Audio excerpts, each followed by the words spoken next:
Hey, I'm Harry Kalodner. I'm from Princeton University, and I'm here today to talk a little bit about the scalability issues that non-currency applications of Bitcoin have that might be a little different than kind of regular payments that go through the Bitcoin network. And this is a talk I put together with my advisor, Arvin Ryan, on. And kind of my reason that I wanted to talk about this was that when people talk about kind of how Bitcoin will have to scale in the future, one of the favorite things people throw out is, oh, well, Visa processes 4,000 transactions per second, and so we need to worry about scaling issues like that. But I just want to point out that there are other kind of relevant factors. So I just want to start by going through a few interesting applications of Bitcoin that could in the future lead to huge amounts of increased use in Bitcoin. So first off, domain name management. One really cool altcoin which I've looked at before uses UTXOs to represent domain names, which can then have associated values in order to fully decentralize DNS. And this involves storing both the names associated with tokens, and then also including DNS records, essentially, on the blockchain. And this is done currently on an altcoin, but it also works just as well on Bitcoin itself. And we could see that Namecoin, when I looked at Namecoin initially, we were looking at about 120,000 domain names on it, which I thought was a pretty large number and substantial usage. But if you compare that to the ICANN domain name system with 294 million domains, that would mean 294 million UTXOs in the pool just dedicated to domains themselves. And so trying to support an application like that would pose some really interesting challenges. Next up would be stock trading, and there's certainly a lot of substantial interest here. We have NASDAQ currently processes about 10 million trades a day. New York Stock Exchange has 3.5 million. And so this is the sort of application where you could see kind of a lot of daily usage going through. We already have the technology and the ability to do these on the blockchain as it is, and there are various ways to scale this application. But there's definitely some substantial demand there. Regular stock trading currently, there's a 3-day settlement period after a trade before the actual money is exchanged. And so using the blockchain, I mean, there are various reasons for the settlement period, but certainly one of them would be ease of and security of transactions, which Bitcoin solves very well. And then finally, just a third example would be smart property in general. And for example, car ownership. It would be perfectly feasible today, although difficult and unscalable, to have a car which actually had access to the blockchain and was connected to and owned by a specific UTXO, and could sign a transaction, sign a message to the car in order to unlock your car, and use an atomic trade to sell your car for Bitcoin, and transfer ownership to somebody else. And so, and you could just as well own and sell houses doing the same thing and unlock your front door. So there's certainly smart property has a lot of applicability in the future. And there you go, I mean, 245 million cars in the US. So this is yet another example of a massive load on the system if you had mass adoption. So what do all these applications have in common, and how do they work, and why do they pose kind of interesting problems? Well, they all involve, and this is any way you do them, and I'll talk about a few different options, associating extra information with specific outputs, that they have special application semantics, which are encoded in transactions, and which to everybody else means nothing, but which to people who use that application defines very special meaning to particular outputs. And there are a number of different systems that use this method. The kind of most simple and straightforward one, and kind of most on blockchain, is colored coins.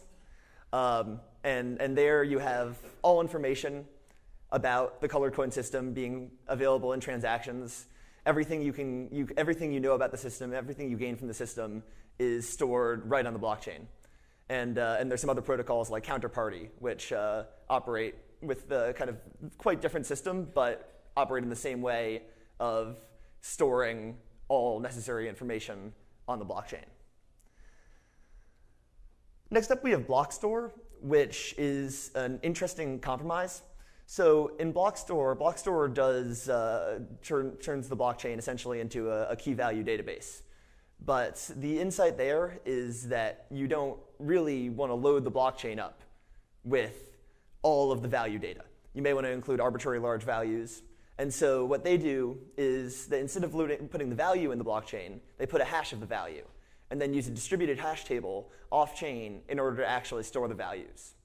And as a associated optimization technique, whatever you'd like to call it, they actually support updating the distributed hash table, updating the value associated without actually putting anything on the blockchain by just signing the new value with the same key which owns the name on the blockchain. And so that's one way of offloading some data from the blockchain while maintaining the ability to use the application. But this doesn't really help scalability too much, since in order to register a name, it unfortunately takes 2 transactions in order to prevent a practice called front running, where a miner could say, oh, hey, that's a name that I want. I should just register that myself rather than letting somebody else do it. And so if you were trying to use this to, for instance, register the same number of users as Twitter, it would take 732 million transactions just to get the system set up, which is kind of an unbelievable number. And finally, kind of most separated from the blockchain, from the Bitcoin blockchain, you have the opportunity to use these systems on altcoins. And there, we've kind of completely removed the load on the Bitcoin blockchain. We say, all right, this data has no place really with loading up the blockchain. And so we're going to move these applications aside. But altcoins have a lot of problems. They're responsible for their own security, which means that you can't really trust them. It's very difficult to provide an altcoin that actually is anywhere near on the level of security as Bitcoin has. We have merge mining, which purports to partially solve the problem. But unfortunately, merge mining has the problem that unless 50% of Bitcoin miners are trustworthy in mining on this altcoin, then the rest of the Bitcoin miners could easily just attack it, which is a very well-known concern. And they also have the problem of fragmenting the ecosystem. So it's a lot more difficult to sell people on having to use 10 different altcoins for 10 different applications than it is to just have Bitcoin, which has name recognition and awareness already with it. And sidechains would certainly go a long way towards solving that problem. So a fully merge mined and sidechain would at least kind of provide the potential for a good method for offloading a non-currency application from Bitcoin. And now I want to get into kind of why specifically I think these are worth mentioning as applications of Bitcoin, as uses of Bitcoin. So there are a number of scaling solutions that we've talked about, and the solutions that I'm particularly interested in are the solutions which cause Bitcoin to require fewer transactions. That scaling becomes an issue when you have too many people who want to post too many transactions on the blockchain. And so one really nice way of handling that is to reduce the number of transactions that are required. But those solutions that work on that line have an inability to really deal with a lot of the applications that I'm talking about. Requiring higher fees is nice, but a lot of these applications that I've talked about, like domains, really require there to be low fees because they're just not worth enough. And so it would be really unfortunate to lose those due to a high fee market. Then you have off-chain transactions through exchanges. I mean, if you have your wallet with Coinbase now and you want to send money to another Coinbase user, your transaction, there's not even going to be a transaction on the blockchain. They're just going to flip a couple numbers in their database because they control all that data. A lot of it is not reality on the blockchain.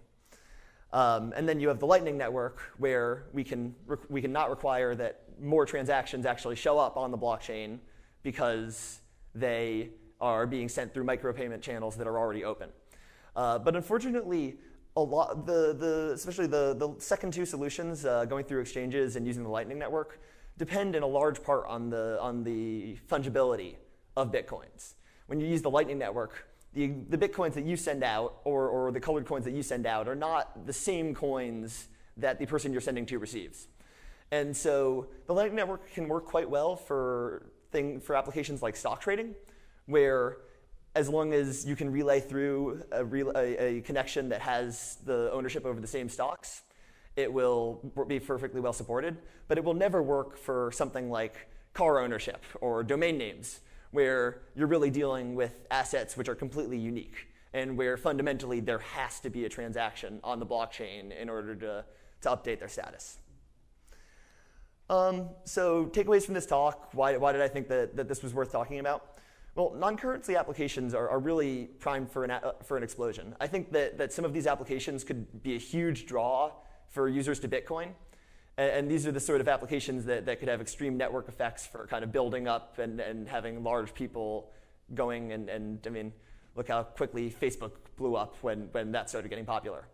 And because these applications are relevant and could grow large, I just think it's important that when we're discussing scalability solutions, we think about the specific implications of these applications.